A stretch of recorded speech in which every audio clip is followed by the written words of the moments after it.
Leo 14 പാപ്പയുടെ ആദ്യ അപ്പസ്തോലിക യാത്ര തുർക്കിയിൽ പുരോഗമിക്കുമ്പോൾ ശ്രദ്ധേയമാകുകയാണ് പാപ്പയുടെ യാത്രയിൽ സഹയാത്രികയായ സതുപദേശത്തിന്റെ മാതാവിന്റെ ചിത്രം. ലിയോ പാപ്പയുടെ ഔദ്യോഗിക പേപ്പൽ വിമാനമായ ITA എയർവോയ്സിന്റെ എയർബസ് A320 നിയോയിൽ പ്രതിഷ്ഠിക്കപ്പെട്ടിരിക്കുന്ന സതുപദേശത്തിന്റെ മാതാവിനോടുള്ള പാപ്പയുടെ ഭക്തി ഏറെ പഴക്കം ചെന്നതാണ്. അഗസ്തീനിയൻ സഭാസമൂഹങ്ങൾ ഏറെ പ്രിയങ്കരമായി കരുതുന്ന മരിയൻ വണക്കമാണ് സതുപദേശത്തിന്റെ മാതാവിനോടുള്ളത്. ലിയോ പാപ്പ സഭാതലവനായി തിരഞ്ഞെടുക്കപ്പെട്ടതിന് തൊട്ടു പിന്നാലെ മെയ് 10 റോമിനടുത്തുള്ള ജനസാനോയിലുള്ള സതുപദേശത്തിന്റെ മാതാവിന്റെ ദേവാലയം സന്ദർശിക്കുകയും തന്റെ പേപ്പൽ കാലയളവിനെ മാതാവിന് സമർപ്പിക്കുകയും ചെയ്തിരുന്നു. പാരമ്പര്യമനുസരിച്ച് 1467 ഏപ്രിൽ 25 ജനസാനോയിലെ ഒരു പുരാതന ദേവാലയത്തിന് മുകളിൽ ഒരു മേഘമിറങ്ങി. അത് അലിഞ്ഞു കഴിഞ്ഞപ്പോൾ പരിശുദ്ധ കന്യകാമാതാവിന്റെയും തിരുക്കുമാരന്റെയും അതിലോലമായ ഒരു ചിത്രം പ്രത്യക്ഷപ്പെട്ടുവെന്നും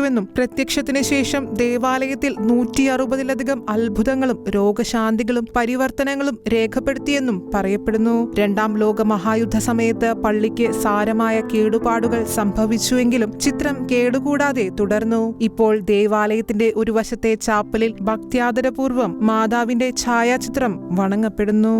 ചർച്ച് ഡെസ്ക്, ഷെക്കൈന ന്യൂസ്.